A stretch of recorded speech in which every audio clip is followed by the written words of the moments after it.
The alarm tore through my skull before my eyes even opened. Red light, screaming metal. The transport ship was shaking so hard my teeth rattled inside my jaw. I grabbed the harness above my bunk and pulled myself down, my 4 hands finding grip faster than my mind could catch up. "Movement in Sector 9, the ship's voice said, flat and calm, the way machines always are, even when everything is falling apart. "Enemy vessels detected. Impact in 90 seconds. 90 seconds. I had fought in this war for 6 years. I knew what 90 seconds meant. It meant someone was not going to see the next sunrise, if this ship even had a sunrise to see. I ran down the corridor, boots slamming against the metal floor, past soldiers of a dozen different worlds pulling on armor, checking weapons, whispering prayers in languages older than stars. And then I saw them, the new arrivals, the humans. They were not praying, they were not shaking. One of them, a woman with short dark hair and sharp eyes, was tightening the straps on her boots like she was getting ready for a morning run instead of a battle that could kill her. Another, a tall man with a scar across his eyebrow, was humming a tune under his breath. I had heard about humans. Everyone had, the newest species to join the coalition, thrown into the front lines because the war against the Vistari swarm had eaten through nearly every other army we had. My commander called them undisciplined. My friends called them reckless.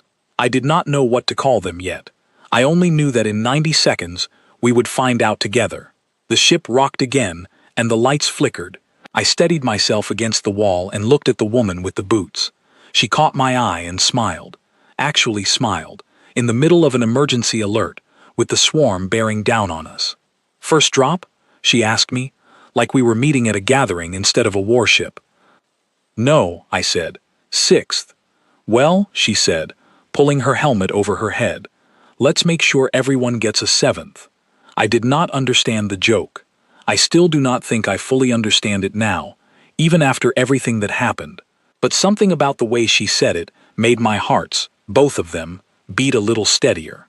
The doors at the end of the corridor opened, and the cold void of space greeted us, along with the deployment pods that would fling us down onto the surface of a moon none of us had heard of a week earlier. My unit filed in.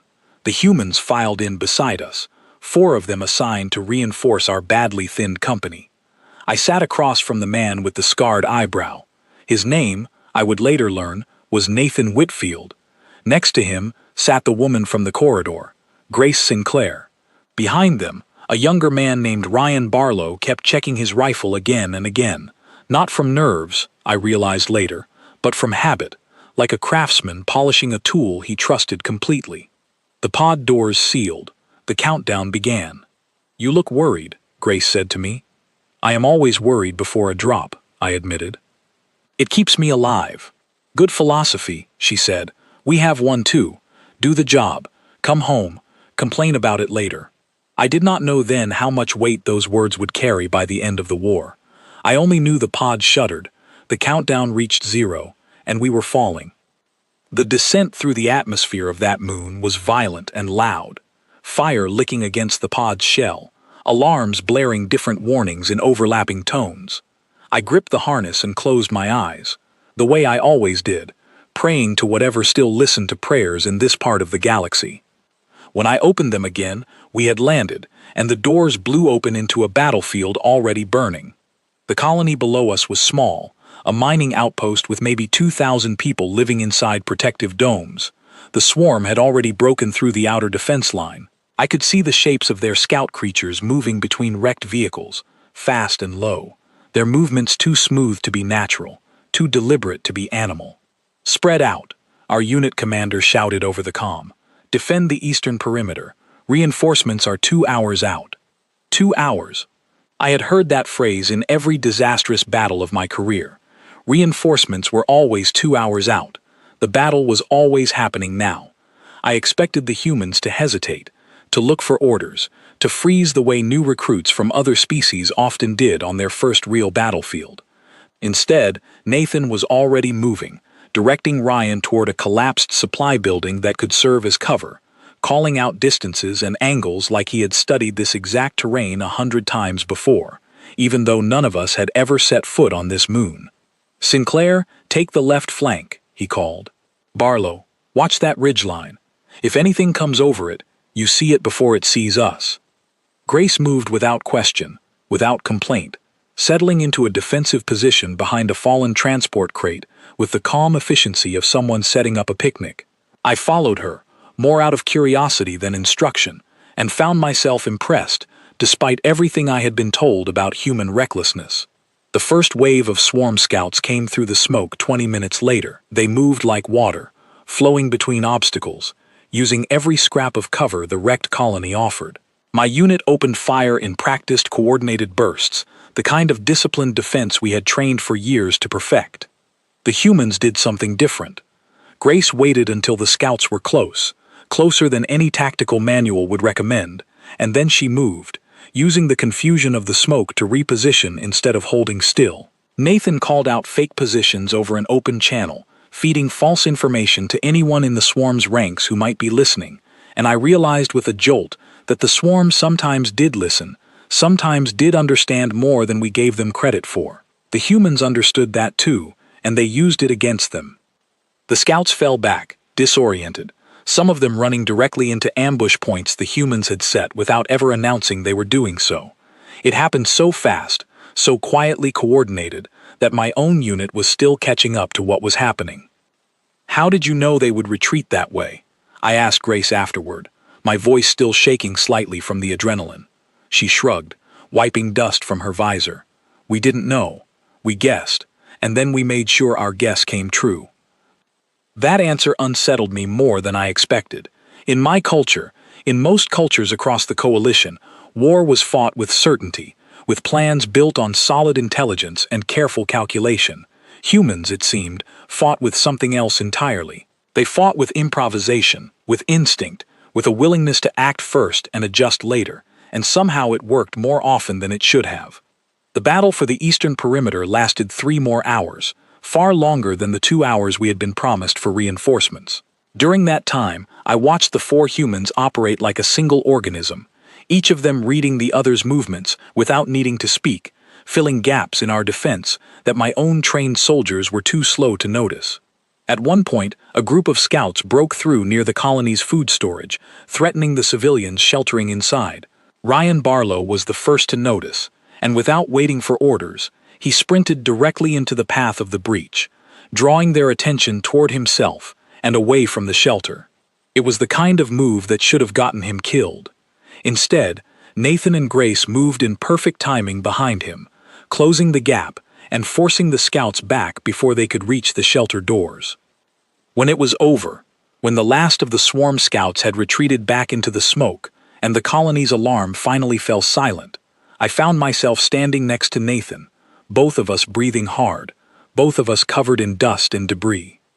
"You could have been killed," I said to him, "running toward them like that." He looked at me, and for the first time since I had met him, the humor was gone from his expression. "Yeah," he said simply, "but the people in that shelter wouldn't have been." I did not know what to say to that. I had fought beside soldiers from a dozen species over the years. Brave soldiers, skilled soldiers, soldiers who followed orders with precision and discipline. I had never fought beside anyone who made that kind of calculation so quickly, so completely, without needing a commander to tell him it was the right thing to do. Reinforcements finally arrived as the sun, if it could be called that, began to set behind the colony's damaged domes. Our commander praised the defense, praised the coordination, praised the outcome. He did not know, or perhaps did not want to acknowledge, how much of that outcome depended on 4 soldiers from a species most of the coalition still viewed as unpolished, unpredictable, barely ready for war. I watched Grace help carry a wounded colonist toward the medical tent, her voice soft and steady as she reassured the frightened woman that everything would be all right. I watched Ryan checking his rifle again, that same habitual motion, as if the battle had never happened at all. I watched Nathan staring out at the horizon, quiet now, the humor and the calm both replaced by something heavier that he did not share with anyone. That night, lying in my bunk aboard the recovery ship, I found myself thinking about the day differently than I expected to. I had come into this deployment believing the stories about humans, believing they were undisciplined, reckless, More trouble than help. What I had seen instead was something far more complicated. They fought with a kind of certainty that had nothing to do with training and everything to do with will. They made decisions in half a second that other species debated for hours. They ran toward danger not because they lacked fear, but because they had decided, somewhere long before this battle, that fear would not be allowed to make their choices for them. I did not know yet what that meant for the rest of the war. I did not know how many more battles I would fight beside them, how many more moments I would watch that same quiet resolve settle over their faces before a strike, how many times I would find myself both grateful and unsettled by what humans were willing to become in order to win. I only knew that for the first time in 6 years of fighting this war, I had seen something on the battlefield that I did not fully understand. And somewhere in the back of my mind, beneath the exhaustion and the relief of surviving another day, a small and quiet warning was beginning to take shape. Whatever humans were, they were not what any of us had expected, and I had a feeling that was only the beginning. The recovery ship carried us 3 systems away, to a staging point called Halden Reach, where the coalition was gathering everything it had left for what the commanders were calling a decisive push against the Vistari swarm's forward lines. I spent the journey watching the humans more closely than I meant to, studying them the way a scholar studies an unfamiliar language, trying to find the grammar beneath their behavior. Grace Sinclair spent most of her free hours writing letters, actual physical letters on paper, something almost nobody else in the fleet still did. When I asked her about it, she told me paper could not be hacked, could not be intercepted, and more than that, it felt more honest to write something with her own hand for the people she loved back home. Ryan Barlow spent his hours in the training bay, running drills long after his shift ended, not because anyone ordered him to, but because he said the day he stopped improving was the day he became a liability to the people beside him. Nathan Whitfield mostly kept to himself, reading old books on a cracked data pad, books about wars fought generations before this one, wars fought entirely between humans, long before the coalition ever came to their world. I asked him once what those books were about. Mistakes, he said, ours. I like to remember them so we don't repeat them out here.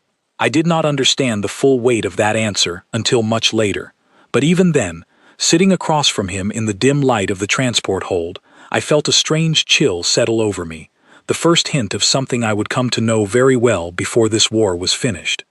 Halden Reach was not a planet or a moon, but a massive station built from the wreckage of a dozen older ships, welded together over years of desperate war into something that could hold an entire fleet. When our transport docked, I stepped out into a hallway crowded with soldiers from more species than I could count, all of them waiting for the same briefing, all of them carrying the same tired look in their eyes. The briefing came from a coalition strategist named Commander Alden, an older officer from a species that communicated mostly through subtle shifts in posture rather than words. Through a translator, he explained that the Vistari swarm had begun massing near a cluster of mining worlds called the Farron Belt, preparing what intelligence suggested was a major offensive. Our combined forces were being sent to intercept them before that offensive could begin, at a location called Corvath Station, an old refueling post now converted into a forward base. "This will not be like the colony defense," Commander Alden said, his translated voice flat and mechanical. "The swarm will arrive in far greater numbers. We are not expecting an easy fight." I glanced at Nathan Whitfield, sitting 3 rows ahead of me. He did not react to the warning the way most soldiers did, with tension in the shoulders or shallow breathing. He simply nodded slightly, as though confirming something he already expected. We arrived at Corvath Station 2 days later, and I finally understood the size of what we were facing. The station's sensors detected swarm ships gathering at the edge of the system, more than I had ever seen in a single formation during my entire 6 years of service. Thousands of vessels, moving with the strange, coordinated fluidity that made the swarm so different from every other enemy the coalition had ever fought. The Vistari swarm was not a single mind, not exactly, but something close to it. Each of their ships and ground units operated with near-perfect coordination, sharing information instantly across their entire formation, reacting to threats faster than any traditional military could manage. They did not feel fear in any way we understood it. They did not hesitate, did not second-guess, did not grieve their losses. They simply adapted, over and over, learning from every battle until predicting their next move became almost impossible. That was what made the humans so strange to fight beside. Because the humans, more than any species I had ever fought with, understood how to be unpredictable in a way that even the swarm's endless calculations struggled to counter. The battle began 3 days after we set up our defenses along Korvath Station's outer ring. The swarm arrived in a formation that stretched across half the visible sky, thousands of small attack craft moving in perfect unison, escorted by larger carrier vessels that released ground forces the moment they made planetfall on the station's connected asteroid platforms. I was stationed with my unit at Platform 7, a mining outpost converted into a defensive position, alongside Nathan, Grace, Ryan, and a fourth human I had not properly spoken with yet, a quiet woman named Charlotte Doyle, who operated as our unit's field medic. The swarm's ground forces hit our position within the first hour, moving with the same eerie, fluid coordination I had seen from their scouts back at the colony, but on a much larger scale. Dozens of them at once, adapting their approach the moment they identified a weakness in our formation, shifting their attack angles faster than our commanders could issue new orders. "They're reading our defensive pattern," Nathan said over the comm, watching the sensor feed with narrowed eyes.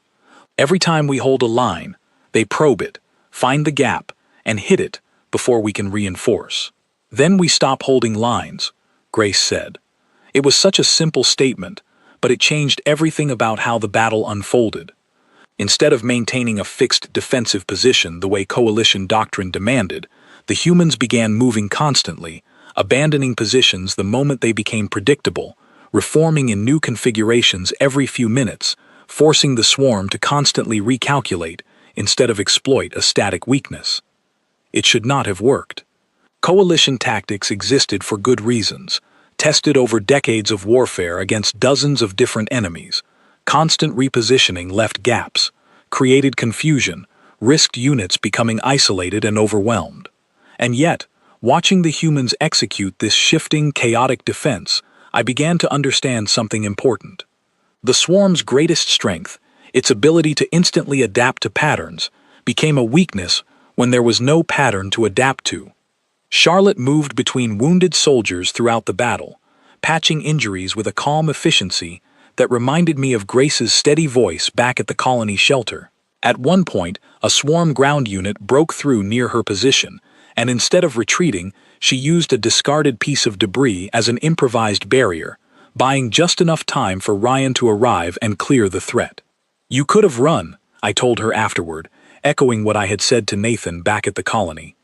"There was someone behind me who couldn't run," she said simply, gesturing toward the wounded soldier she had been treating. "So I didn't either." I began to notice a pattern in these moments, a common thread running through every human decision I witnessed. They did not calculate the safest option first. They calculated who needed help first, and then found a way to provide it. Safety be damned. It was reckless by every measure I had been trained to respect. And it was also, somehow, devastatingly effective, because an enemy built entirely around exploiting predictable patterns had no answer for soldiers who prioritized people over procedure. The battle for Platform 7 raged for nearly 18 hours. During that time, I watched the swarm's usual confidence begin to falter, not because they grew weaker, but because their calculations kept failing against an enemy that refused to behave the way calculations expected. Twice, I watched entire swarm assault groups actually hesitate, pulling back from human positions rather than continuing their advance, as though some deeper layer of their coordinated intelligence had flagged the humans as a variable too unpredictable to engage directly. I had never seen the swarm hesitate before, not once, in 6 years of war. Near the end of the battle, as reinforcements finally began arriving from Halden Reach, I found myself standing beside Nathan again, both of us exhausted, both of us watching the retreating swarm forces regroup at the edge of the system. "They pulled back," I said. "I have never seen them do that." Nathan did not look surprised. "They're calculating machines wrapped in flesh," he said. "They win by finding the pattern and breaking it before we can react. But you can't calculate around chaos. You can only survive it or avoid it. And humans create chaos on purpose," I said slowly, understanding settling over me. "When we have to," he said. "It's not a strategy we like using. It costs a lot. But against something like that, it might be the only thing that works." I thought about that phrase for a long time afterward. It costs a lot. I did not yet understand what he meant. Not fully, not until the battle that came after this one. The battle that would show me exactly what that cost looked like when humans decided to pay it in full. That night, after the wounded had been treated and the dead had been honored in whatever quiet way each soldier's culture required, I found Grace, sitting alone, near the edge of Platform 7, looking out at the stars through a cracked observation window. "You did something today I have never seen any species do," I told her. "You turned your own unpredictability into a weapon." She was quiet for a moment before she answered. "We've had a lot of practice being unpredictable with each other, long before we ever met anyone else out here," she said. "Guess it turns out that kind of practice is useful for something." There was a sadness in her voice when she said it, a weight that did not match the victory we had just won. I did not press her further that night, but I remembered the sadness, and I carried it with me into every battle that followed, because I was beginning to understand that whatever made humans so effective in war had not come from nothing. It had come from somewhere, some history I did not yet know, and that history was the reason they could do things the rest of us could not imagine doing. I fell asleep that night thinking about patterns and chaos, about calculation and its limits, about a species that had learned to turn its own unpredictability into a shield for others. I did not yet know that the next battle would teach me something far darker about what that unpredictability could cost, and what it truly meant for humans to decide something was necessary. The days following the battle at Korvath Station were quieter, filled with repairs, resupply runs, and the slow process of counting losses. I spent much of that time in the station's common hall, where soldiers from different worlds gathered to eat, rest, and in rare moments actually talk to one another about something other than the war. It was there that I finally had a real conversation with Ryan Barlow, the youngest of the 4 humans in our unit. He was sitting alone, cleaning his rifle with the same methodical care I had noticed since our first drop together, when I sat down across from him and asked the question that had been building inside me for days. "Why do you fight like this?" I asked. "Like every choice is already made before you have to make it." Ryan set the rifle down and looked at me for a long moment before answering. "Where I come from, we spent a long time fighting wars against each other," he said. "Bad ones. Ones that taught us things we wished we never had to learn. How to move fast, how to make hard calls, how to keep going when everything says you shouldn't." "That sounds like a painful history," I said. "It is," he agreed, "but it's ours. And when the coalition came to us and said there was a bigger fight happening out here, something that could wipe out entire worlds, we didn't really have to think twice about whether we were ready. We'd already been ready, in the worst way possible, for longer than we'd like to admit." I thought about the letters Grace wrote by hand, about the sadness in her voice when she talked about their history of practice, about Nathan's books full of old mistakes he read to avoid repeating them. Every piece of it began to form a clearer picture in my mind, a picture of a species that had clawed its way through its own darkest chapters long before ever meeting the rest of us, and had brought every hard lesson from that darkness directly onto this new battlefield. "Does it ever feel wrong?" I asked him. "Fighting the way you do?" Ryan was quiet for a long moment, staring down at his rifle. "Every single time," he said finally. "But feeling wrong about something and knowing it's necessary aren't the same thing." We learned that a long time ago too. I did not have a response to that. I only nodded, and we sat together in silence for a while, 2 soldiers from entirely different worlds, bound together by a war neither of us had chosen, but both of us were determined to survive. Word came 3 days later that the swarm was regrouping faster than expected, gathering a new offensive near a cluster of worlds much closer to the heart of coalition territory. Commander Alden called another briefing, and this time the tone in the room was different, heavier, more urgent. "The swarm's numbers at this new location exceed anything we have faced before," he said through his translator. "If this offensive succeeds, we lose the entire Farron corridor, and with it, access to 3 major supply worlds." I looked around the room at the gathered soldiers, at the tired faces of a dozen different species who had already given so much to this war. And then I looked at Nathan, Grace, Ryan, and Charlotte, sitting together near the front, listening with the same quiet focus they brought to every battle. Something told me that whatever happened next would test them, and all of us, in ways we had not yet experienced. I did not know how right that feeling would turn out to be. We arrived at the Farron Corridor 4 days later, a long stretch of connected asteroid mining platforms and small moons that formed a vital supply route for half the Coalition's forces in this sector. The swarm had already begun their advance by the time we arrived, and the scale of it made Korvath Station look like a minor skirmish in comparison. Our combined fleet took up defensive positions across 3 key platforms, with my unit assigned to the largest of them, a heavily fortified mining complex called Dunmore Platform. Nathan, Grace, Ryan, and Charlotte were with us, along with reinforcements from several other Coalition species, bringing our total defensive force to nearly 600 soldiers. The swarm's numbers, according to our scans, exceeded 12,000 units, supported by dozens of carrier vessels and an unknown number of larger command ships coordinating the assault. I had never seen numbers like that in 6 years of fighting this war, and judging by the tension in Commander Alden's translated voice during the final briefing, neither had he. "We are not expected to win this battle outright," he told us plainly.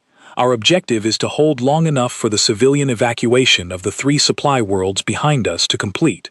Every hour we buy is an hour that saves lives elsewhere." It was a grim kind of objective, one built entirely around delay rather than victory, and I could see the weight of it settling over every soldier in that briefing room. We were not being asked to win. We were being asked to survive long enough for other people to escape, and then, if things went badly, to hold on for even longer than that. The battle began at dawn, if the artificial lighting cycle of the platform could be called dawn, with swarm forces descending from orbit in numbers that darkened the sky above Dunmore Platform. I stood at my defensive position, watching the horizon fill with attack craft, and felt something close to despair settle into my chest for the first time in years. Beside me, Nathan checked his weapon calmly, the same quiet focus in his eyes that I had come to recognize as his particular kind of readiness. Grace stood nearby, speaking quietly into her comm, coordinating positions with the other human squads scattered across the platform. Ryan was already moving toward a forward position, and Charlotte had set up a treatment station just behind our main line, preparing for the casualties we all knew were coming. The first hours of the battle were brutal, a constant push and pull as swarm forces tested our defenses at a dozen points simultaneously, probing for weaknesses with the same relentless calculation I had witnessed at Korvath Station. But this time, their numbers were simply too great for the chaotic, unpredictable tactics that had worked before. For every gap the humans created, 3 more swarm units found a way through elsewhere. By midday, our forward positions had collapsed entirely, and Commander Alden gave the order to fall back to Dunmore Platform's inner defense ring, a smaller, more heavily fortified section of the complex that could be defended by fewer soldiers. The retreat was chaotic, filled with the sounds of wounded soldiers being carried by their comrades, of desperate rearguard actions buying seconds that felt like they cost lifetimes. It was during this retreat that I witnessed something that changed everything I understood about the cost humans were willing to pay. A group of 6 wounded soldiers, 3 from my own species and 3 from an allied insectoid race, had been left behind during the chaotic withdrawal, trapped in a section of collapsed tunnel that the advancing swarm forces were rapidly closing in on. Grace received word of their location over the comm, along with a grim assessment from the platform's sensors.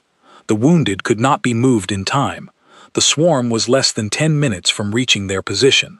"We can still get to them," Ryan said over the comm, his voice tight with urgency. "If we move now." There was a long pause before Nathan responded, and in that pause, I understood that something terrible was being weighed. "If we send a team back for them, we lose the platform's inner defense line for at least 20 minutes, Nathan said finally, his voice steady but heavy. "That's 20 minutes the swarm uses to break through to the civilian evacuation route on the other side. That route has 4,000 people on it right now." Silence filled the comm channel.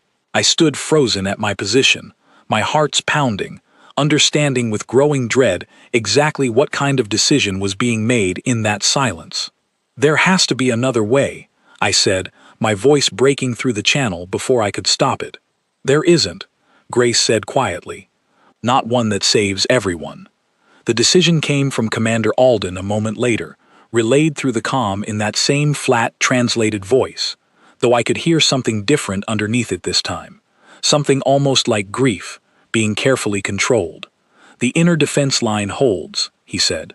"The evacuation route remains the priority. The wounded soldiers were not rescued.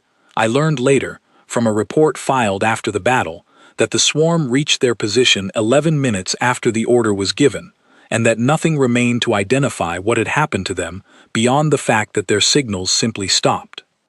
I did not understand, in that moment, how anyone could give an order like that and continue functioning afterward. I looked toward Nathan, expecting to see the same humor and calm that had defined him since our first meeting.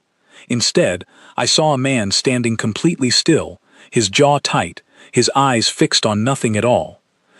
"You knew," I said to him. "You knew that decision was coming before Alden gave the order." "I ran the numbers before he did," Nathan admitted. "Someone had to." "How can you live with running numbers like that?" I asked, my voice sharper than I intended, all the horror of what had just happened pouring out through the question. Nathan turned to look at me, and for the first time since I had met him, I saw something in his expression that I recognized immediately, because I had felt it myself, many times, in 6 years of a war that never seemed to end. Grief. Not the absence of it, not something buried so deep it no longer mattered, but grief carried actively, deliberately, right alongside the decision that caused it. "We don't get to not live with it," he said quietly. "That's the whole point. If it stopped hurting, we'd stop being careful about when we make choices like that. The hurt is what keeps it from becoming easy." I did not know what to say to him. I only stood there, watching him carry a weight I could not fully imagine, understanding for the first time that the calm, capable soldiers I had been fighting beside were not calm because they felt nothing. They were calm because they had trained themselves to function even while feeling everything, because falling apart in the moment would only get more people killed. The battle for Dunmore Platform continued for another 6 hours after that decision. 6 hours during which our defensive line held against overwhelming odds, buying enough time for the evacuation route to clear completely. 4,000 civilians escaped that day because of choices made in silence over a comm channel. Choices that cost 6 soldiers their lives without a rescue attempt. Choices that I watched destroy something quiet and permanent inside the people who made them. When reinforcements finally arrived and the swarm forces began their retreat, the platform fell into an exhausted, grim silence. I found Charlotte sitting near her treatment station, staring at a datapad displaying the final casualty report, her hands shaking slightly even though the fighting had stopped. 6 soldiers, she said quietly, more to herself than to me. We could have saved 6 soldiers. You saved 4,000, I said, trying to offer some comfort, though I was not certain the words were true comfort at all. I know the math, she said. Knowing the math doesn't make it easier to live with the 6 we didn't save. I sat with her in silence for a long time, both of us processing the same impossible weight in our own ways.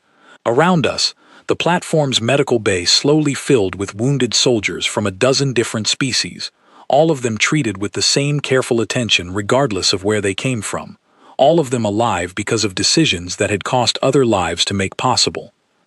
Later that night, I found Nathan alone on an observation deck overlooking the wreckage of the battle, staring out at the stars in silence. I sat down beside him without speaking, and for a long time, neither of us said anything at all. "Back home," he finally said, "we fought wars for centuries before we ever met anyone else out here. Wars that taught us this exact lesson, over and over, in ways I wish we'd never had to learn. Sometimes saving everyone means saving no one. Sometimes the only way to save the many is to accept that you can't save all of them, and you have to choose anyway." "That is a terrible thing to know how to do," I said. "It is," he agreed, "but not knowing how to do it is worse. It means freezing when the moment comes, and freezing gets everyone killed instead of just some of them." I sat with that thought for a long time after he spoke it, staring out at the same stars he was watching, trying to understand a species that had suffered enough in its own history to learn lessons this dark, and had then chosen to bring those lessons out here, into a war against something even more merciless than anything they had faced among themselves, purely because it meant protecting species like mine from having to learn those lessons the same way. I did not sleep well that night. I kept seeing Commander Alden's translated voice giving the order, kept hearing the silence before it, kept imagining the 6 soldiers whose signals simply stopped 11 minutes later. I kept thinking about Nathan's words, about grief that stayed deliberately instead of fading, about a calm that was not the absence of feeling but the discipline of carrying it without letting it break you.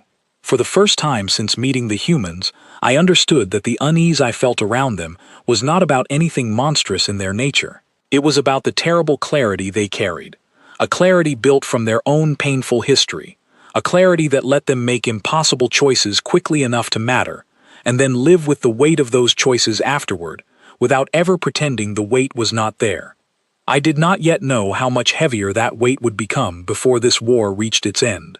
I only knew that whatever happened next, I would be watching the humans beside me with a very different kind of respect, and a very different kind of fear. 3 days after the battle for Dunmore Platform, the Coalition held a formal remembrance for those lost during the defense of the Farron Corridor. Representatives from every species involved stood together in the platform's largest surviving hall, listening as the names of the fallen were read aloud in dozens of different languages, translated into a single shared frequency so that everyone could understand. When the 6 names of the soldiers left behind reached the recitation, I watched Nathan's posture change, just slightly, a tightening in his shoulders that most people in that hall would never have noticed. Grace stood beside him, her hand resting briefly against his arm, a small gesture of support that said more than words could have. After the ceremony, I found myself walking alongside Commander Alden through the platform's damaged corridors, both of us silent for a long while before he finally spoke. "You have been observing the human soldiers closely," he said, his translated voice carrying none of its usual flatness this time. "I have," I admitted. "I did not expect to learn what I have learned from them." "Neither did I, when they first joined the Coalition," Alden said. "Many of us assumed their history of conflict among themselves made them dangerous, unpredictable in ways that would cost more lives than they saved. I gave the order at Dunmore Platform because the numbers demanded it, but I have led soldiers from 40 different worlds in this war, and I have never seen a group carry the weight of an impossible decision the way they do. They do not let it go," I said, "even when they had no other choice. That may be exactly why they are so effective," Alden said. "A soldier who forgets the cost of a hard decision becomes reckless with the next one. These soldiers remember every time. I believe that memory is what keeps them from becoming exactly the kind of monster their own history warned them against." I thought about that conversation for a long time afterward, turning it over in my mind the way I turned over every strange and unsettling thing I had witnessed since the humans joined our ranks. Alden's words offered a kind of clarity I had been missing, a way to understand the difference between capability and cruelty, between doing something terrible because it was necessary and doing something terrible because it had become easy. Later that week, as our unit prepared to redeploy toward the next stage of the campaign, I sat with Grace during a quiet meal in the platform's mess hall. She had not spoken much since the battle, and I found myself unsure how to approach the subject that clearly still weighed on her. "Do you regret joining this war?" I finally asked her. She considered the question carefully before answering. "No," she said, "but I regret that a war like this exists at all. I regret that anyone, human or otherwise, has to learn the kind of lessons we learned fighting each other, just to be useful against something worse." "You did not choose to learn those lessons for this purpose," I said. "No," she agreed, "but we chose to bring them here anyway, once we understood what was needed. That's the part that matters now, not where the lessons came from, but what we decide to do with them." I did not have a response equal to the weight of her words.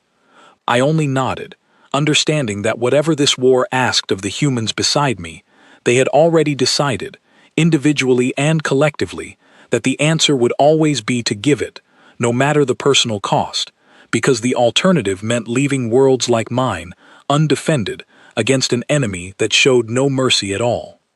That night, as our transport prepared to leave the Farron Corridor behind, I stood at the observation window one last time, looking out at Dunmore platform's scarred surface, thinking about 6 soldiers whose signals had simply stopped, about a decision made in silence, about a species that carried grief deliberately instead of letting it fade. I did not know it then, but the hardest lessons about what humans were truly capable of were still ahead of me. The battle for Dunmore platform had shown me the cost they were willing to pay. What came next would show me exactly how far that willingness could stretch, and what it would ultimately mean for the war we were all fighting together. After the Farron Corridor campaign, Coalition Command made an unusual decision. Rather than reassigning me to a new unit, as was standard practice after a major engagement, they attached me directly to the human squad for an extended deployment, citing the effectiveness of our combined operations as reason enough to keep the arrangement intact. I did not know, at the time, whether to feel honored or unsettled by the assignment. By the end of it, I understood it had been both. We were stationed for nearly 3 months at a forward outpost called Ashgrove Station, a quiet posting compared to the battles we had already survived, tasked mainly with patrolling a supply corridor and defending against occasional swarm scouting parties. It was during this quieter stretch of the war that I finally began to understand the humans not as soldiers, but as people. The squad had grown since Dunmore platform. Alongside Nathan, Grace, Ryan, and Charlotte, we were joined by 2 new arrivals, a woman named Ellen Cross who served as our unit's technical specialist, and a man named Daniel Grant who took over communications after our previous operator was reassigned. Together, the 6 of them formed a tight, easy rhythm that I found myself slowly becoming part of, in ways I had not expected when I first met them. Evenings at Ashgrove Station often ended with the humans gathered in the outpost's small common area, sharing rations that tasted like little more than salted paste, and somehow finding ways to make it feel like an actual meal through nothing more than the way they talked to each other. Daniel had a talent for finding humor in almost anything, even the worst parts of the war, and his jokes, though I did not always understand the deeper cultural references behind them, made even Charlotte laugh on evenings when I could see exhaustion weighing heavily behind her eyes. One evening, Ellen began humming a tune under her breath while repairing a damaged sensor array, and within moments, the entire squad had joined in, singing words to a song about a ship sailing toward a storm it could not avoid, laughing through lyrics that, when I finally understood the translation, were actually about facing an ending no one could escape. I asked Grace why they sang something so bleak, with such lightness in their voices. Because if we only ever sang about the good parts, none of the songs would matter when things get bad, she said. Singing about the hard parts together makes them easier to survive. I thought about that answer often in the weeks that followed, especially during quiet moments when I watched the squad's dynamic in ways that revealed far more than any battlefield ever could. I watched Ryan patiently teach Daniel how to properly maintain his rifle, correcting him without any trace of frustration, treating the lesson as an act of care rather than obligation. I watched Charlotte tend to a wounded scout from an allied reptilian species during a minor skirmish, speaking softly in broken fragments of the scout's own language, words she had clearly spent her own free time learning, simply so a frightened, injured stranger would not have to face pain alone. It was during one of these quiet moments that I finally asked Nathan the question that had been building in me since Dunmore platform. "You told me once that your history taught you how to make impossible choices," I said. "But watching all of you here, I see something else too. I see kindness that goes far beyond what any of you owe each other, or owe strangers from other worlds. How do both of those things exist in the same people?" Nathan considered the question for a long moment before answering. "I think they're the same thing, actually," he said. "The same history that taught us how to survive the worst versions of ourselves also taught us how much it costs to lose our kindness completely. We've seen what happens to people who stop caring in order to win. It isn't pretty, so we hold on to the caring as tightly as we hold on to the will to survive, because letting go of either one means losing something we can't get back." I turned that answer over in my mind for days afterward. It reshaped how I understood every human soldier I had fought beside since our first battle together. Their capability in war was not separate from their compassion. It was built directly on top of it, a discipline forged from understanding exactly how much damage was possible when compassion disappeared entirely. One evening, nearly 2 months into our posting at Ashgrove Station, Daniel showed me an old photograph on his datapad, a faded image of a gathering back on his homeworld, dozens of people standing together outside a small building beneath a sky the color of pale gold. "My family," he said, "before I left for the war." "Do you miss them?" I asked. "Every day," he said, "but I think about what happens if worlds like yours fall to the swarm the same way parts of our own history nearly fell to ourselves. I think about people like my family living through something like that, and I decide, every single day, that missing them is worth it if it means keeping that from happening to anyone else." I did not know how to respond to something so simply devastating. I only sat with him in silence, watching the faded photograph glow faintly on the screen between us, understanding that every soldier in this squad carried a version of that same quiet, aching sacrifice, hidden beneath humor, beneath songs, beneath the steady competence that made them so effective in battle. Near the end of our posting at Ashgrove Station, a minor swarm incursion tested our defenses one final time before new orders arrived, reassigning the squad to the next stage of the war. It was a small engagement compared to what we had already survived, but it revealed one more layer of the humans that I had not yet witnessed directly. During the skirmish, a young swarm scout, injured and separated from its unit, was captured rather than destroyed, an unusual outcome given how rarely the swarm allowed themselves to be taken alive. Ellen spent the following days attempting to communicate with the creature, working with coalition linguists to understand fragments of its coordinated intelligence, hoping to glean information that might help future battles. I expected the squad to treat the captured scout purely as an intelligence asset, a tool to be used and eventually discarded once its usefulness ended. Instead, I watched Charlotte insist on treating its injuries with the same careful attention she gave any wounded soldier, regardless of what species or allegiance they carried. "It is an enemy," I said to her one evening, unable to fully hide my confusion. "It has likely killed soldiers you have fought beside." "Probably," Charlotte agreed, "but right now, it's a wounded creature that can't defend itself." What kind of people would we be if we only showed kindness to the ones who deserve it easily? I did not have an answer to that question either, though I found myself thinking about it long after the scout was eventually transferred to a proper coalition research facility for further study. It became one more piece of a growing understanding that had been forming in me since our very first battle together. Whatever horror I had begun to feel around the humans, watching them make impossible choices, watching them carry unbearable weight without ever setting it down, was never rooted in anything cruel about their nature. It was rooted in the fact that they chose, deliberately and repeatedly, to remain capable of both devastating effectiveness and genuine compassion at the same time, refusing to let either one erode the other, no matter how much the war demanded of them. As our transport finally left Ashgrove Station, carrying us toward whatever came next in this endless campaign, I found myself looking at the squad differently than I had at the start of our posting. I no longer saw 6 soldiers whose history made them unpredictable and reckless. I saw 6 people who had inherited the worst lessons their species had ever learned about itself, and had chosen every single day to use those lessons only in service of protecting others, at whatever cost that protection demanded of them personally. I did not yet know that the final and hardest lesson of this war was still ahead of us, waiting at the edge of a battle that would test every piece of what I had learned about humans since that very first drop onto a burning colony. I only knew that whatever came next, I would face it standing beside them, and for the first time since this war began, that thought brought me something closer to comfort than fear. There was one more evening at Ashgrove Station that stayed with me long after we left, one that I think about even now, whenever I try to explain to soldiers from my own species exactly what it meant to fight beside humans during those years.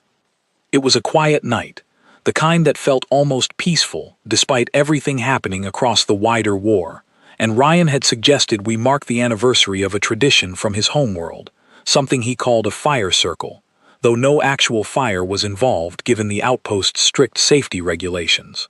Instead, the squad gathered around a small holographic projection that mimicked flickering flames, and one by one, they shared stories about their lives before the war.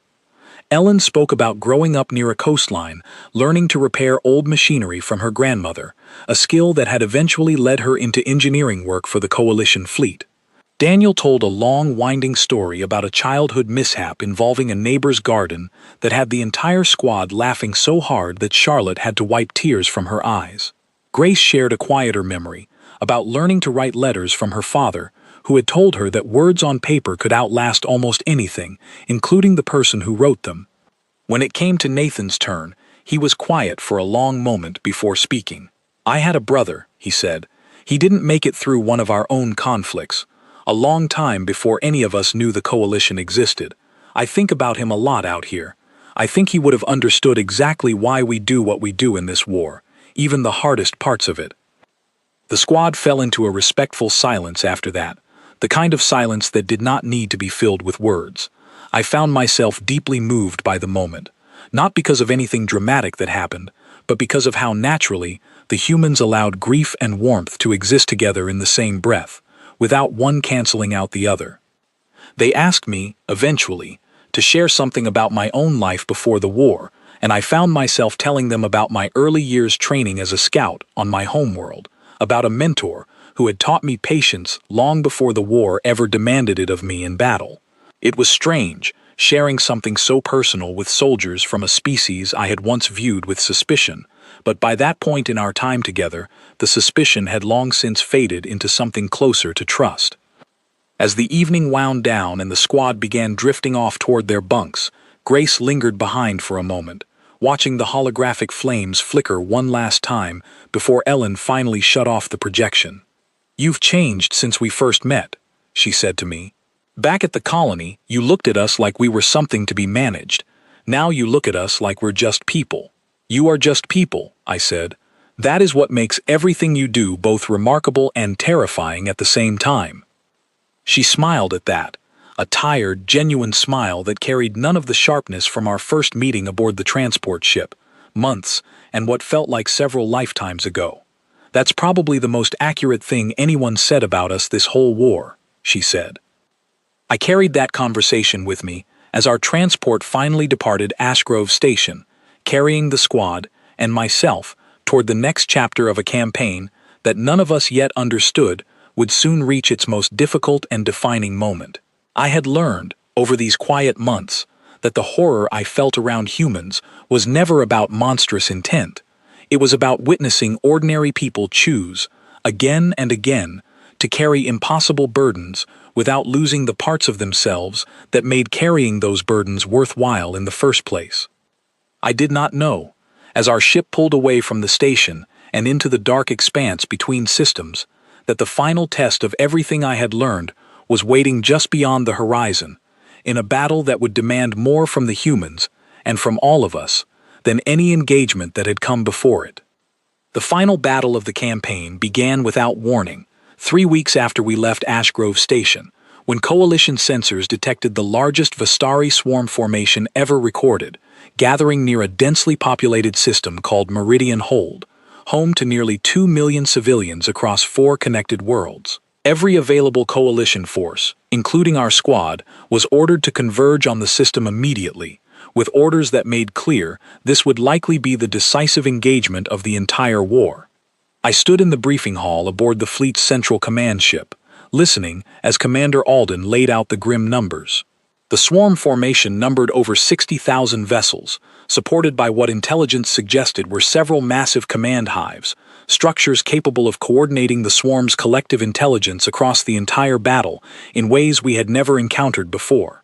If Meridian Hold fell, the swarm would gain a foothold deep inside Coalition territory that could not realistically be reclaimed.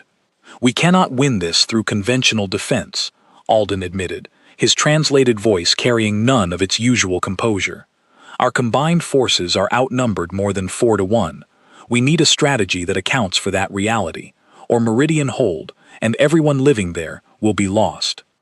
It was Nathan who stood during the briefing, requesting permission to present an alternative approach, one that the human contingent had apparently been developing quietly over the preceding weeks, drawing directly from lessons buried deep in their own violent history.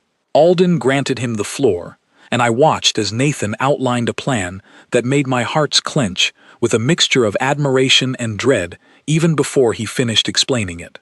The strategy involved abandoning the traditional idea of a unified defensive line entirely. Instead, coalition forces would split into dozens of smaller, independent strike groups, deliberately allowing the swarm to punch through certain sectors of the defense, while those strike groups moved behind enemy lines to target the command hives directly. It meant sacrificing large portions of territory temporarily, accepting devastating losses among the forces holding secondary positions, and trusting that destroying the swarm's coordinating hives would cause enough confusion in their collective intelligence to break the offensive entirely. "This will cost lives," Nathan said plainly, addressing the entire briefing hall. "A lot of them. Soldiers holding secondary positions will likely not survive long enough for reinforcement. But if we hold everywhere equally and get overwhelmed everywhere equally, we lose the whole system anyway, along with everyone living there. This way at least gives us a chance to actually win." The room fell into a heavy, uncertain silence. I could see the weight of the proposal settling over commanders from a dozen different species, each of them recognizing the same terrible truth in Nathan's words. It was a strategy built entirely around accepting horrific losses in exchange for a genuine chance at victory, rather than accepting slower, guaranteed losses in exchange for a comfortable illusion of unified defense. Commander Alden approved the plan within the hour, and I understood, watching him give that order, that he too had come to trust the hard clarity that humans brought to impossible decisions, even when that clarity demanded sacrifices no soldier ever wanted to make. Our squad was assigned to one of the strike groups tasked with reaching the nearest command hive, a force of nearly 200 soldiers drawn from multiple species, moving under heavy cover, while the swarm's main assault crashed against coalition defensive lines elsewhere in the system. I stood shoulder to shoulder with Nathan, Grace, Ryan, Charlotte, Ellen, and Daniel as our transport launched toward the chaos of Meridian Hold, knowing that everything I had learned about humans over the past months was about to be tested in the most extreme circumstances I had ever faced. The battle that followed remains, even now, the most harrowing experience of my entire life. Our strike group moved through debris fields and collapsing defensive lines, weaving between swarm formations that seemed endless, each moment carrying the very real possibility of complete annihilation. I watched coalition forces holding secondary positions elsewhere in the system get overwhelmed exactly as Nathan had predicted, their signals cutting out one after another over the comm channels. Soldiers from species I had fought beside for years disappearing from the battle entirely. It would have been easy to feel only horror at those losses, and I did feel horror, deep and consuming, but I also watched our strike group continue moving forward with steady, disciplined resolve, honoring every lost signal, not through hesitation, but through an even greater determination to make their sacrifice count for something. We reached the outer defenses of the nearest command hive 6 hours into the battle, a massive structure unlike anything I had encountered before, pulsing with the same eerie, coordinated energy that defined every swarm unit we had fought. Grace led the assault on the hive's primary access point, using tactics that combined the unpredictable chaos I had witnessed at Corvath Station with a ruthless, focused efficiency that spoke to exactly how much this moment mattered. Inside the hive, the fighting became close and desperate, corridors filled with swarm defenders, reacting with a speed and coordination that pushed every soldier in our strike group to their absolute limits. I fought beside Ryan through one particularly brutal stretch of corridor, both of us covering each other through moments that felt like they lasted entire lifetimes, until we finally broke through into the hive's central chamber, where its coordinating core pulsed with dim, pale light. It was Charlotte who reached the core first, working quickly alongside Ellen to place the explosive charges that would destroy it, while the rest of us held the chamber against a final desperate wave of swarm defenders trying to protect their coordinating center. I do not fully remember the details of those final minutes, only fragments, flashes of movement, the sound of Nathan's voice calling out positions, the sight of Daniel pulling a wounded ally soldier to safety even as the chamber shook from nearby explosions. Before the charges could be set, a final wave of swarm defenders broke through the chamber's outer barricade, moving with a speed and coordination that pushed our strike group to the very edge of collapse. Daniel took a serious hit while pulling a wounded ally soldier clear of the advancing line, and for a long, terrifying moment, I was certain we were about to lose him entirely. Charlotte reached him within seconds, working with a calm, focused urgency that never once wavered despite the chaos surrounding her, stabilizing him just long enough to keep him breathing while the rest of the squad held the chamber against the final assault. Ellen worked through that same chaos with steady hands, finishing the placement of the explosive charges even as debris rained down around her from a nearby structural collapse.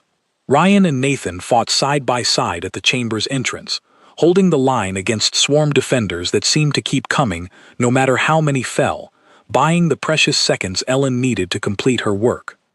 I fought beside Grace near the center of the chamber, both of us covering Charlotte and Daniel as she continued treating his injuries, refusing to abandon him even as the fighting pressed closer around us. There was a moment, brief and terrifying, when I believed we would not make it out of that chamber at all, when the sheer number of swarm defenders seemed certain to overwhelm our remaining strength before the charges could even be triggered.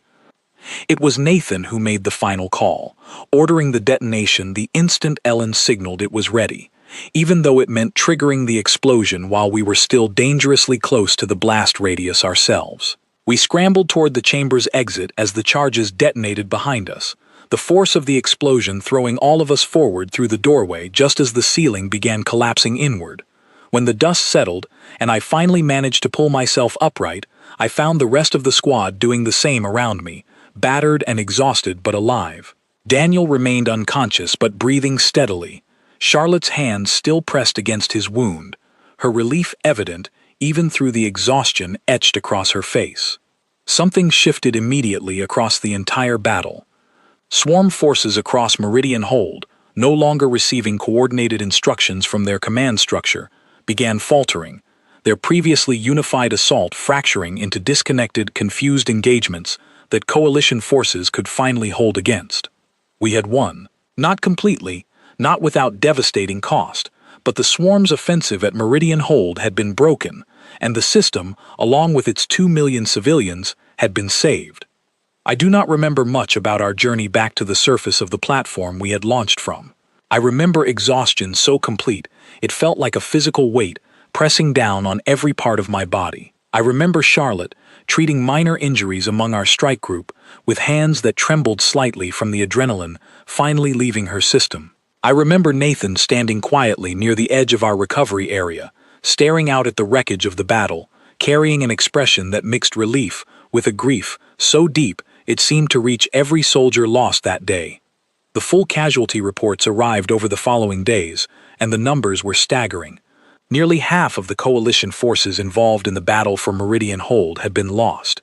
Soldiers from dozens of different species who had given everything to buy the strike groups enough time to reach and destroy the coordinating hives. I read through those reports slowly, recognizing names of soldiers I had fought beside during earlier campaigns, understanding fully now the true weight of the strategy that had won us this battle.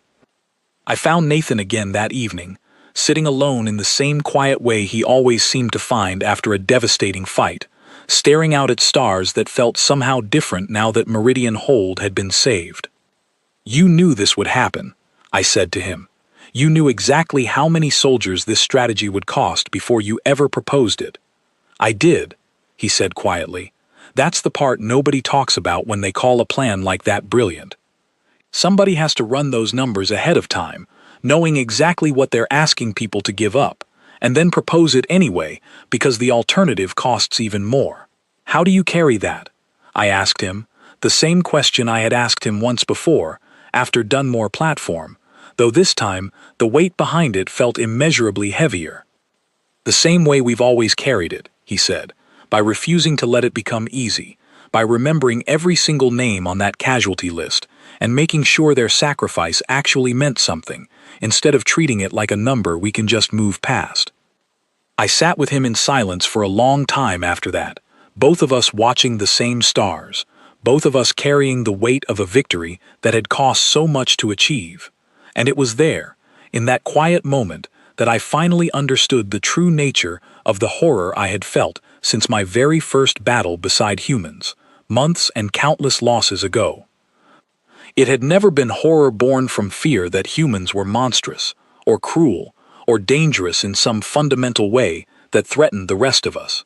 It was horror born from witnessing, again and again, exactly what people were capable of becoming when the survival of others depended on it. Horror at the depth of sacrifice they were willing to make, at the clarity with which they could weigh impossible choices, at the discipline required to carry unbearable grief without ever letting it break them or make them cruel. The war did not end at Meridian Hold. There would be more battles ahead, more losses, more impossible choices that needed to be made by soldiers from every species fighting alongside the coalition. But something fundamental had shifted after that battle, both in the wider war effort and within myself. The swarm, having lost several of its key coordinating hives, never again mounted an offensive with the same terrifying unity it had shown before, and slowly, gradually, the tide of the war began turning in the coalition's favor. Years later, long after the fighting finally ended and the Vistari swarm retreated entirely from coalition space, I found myself once again sitting with Nathan, Grace, Ryan, Charlotte, Ellen, and Daniel, all of us gathered together for the first time since the war's official conclusion, sharing a meal that, for once, did not need to be rationed or eaten quickly between battles. "Do you remember what you said to me, back on our very first drop together?" I asked Grace. Memories of that burning colony, feeling impossibly distant now. "I remember telling you it was your 6th drop," she said, smiling, "and that we'd make sure everyone got a 7th. "You did," I said. "All of you did, more times than I can count." "We didn't do it alone," Nathan said quietly. "None of us could have carried this war the way we did without species like yours, standing beside us the whole way through." I thought about everything I had witnessed since that first battle, the tactical brilliance born from chaos, the impossible choices carried with quiet grief, the compassion that never wavered even in the darkest moments of the war, the final devastating sacrifice that had ultimately broken the swarm's advance for good. I thought about the true horror I had felt fighting beside humans, a horror I finally understood was never really about them at all. It was about what any of us might become, if we ever faced a horror great enough to demand it. And it was about the quiet, aching gratitude of watching humans choose, again and again, to become exactly that, not because they wanted to, but because somewhere, worlds like mine needed them to. I do not know if I will ever fully explain that feeling to soldiers from my own species who never fought beside humans during those darkest years of the war. I only know that whatever fear I once carried about what humans were capable of has long since settled into something else entirely, something closer to reverence, closer to gratitude, closer to the quiet, permanent understanding that the true horror of that war was never the humans standing beside me. It was the war itself, and the terrible, necessary things it asked every one of us to become in order to survive it. And I will spend the rest of my life grateful that when that horror came, it was humans who chose to stand beside us, rather than anywhere else in this galaxy where they might have been needed instead.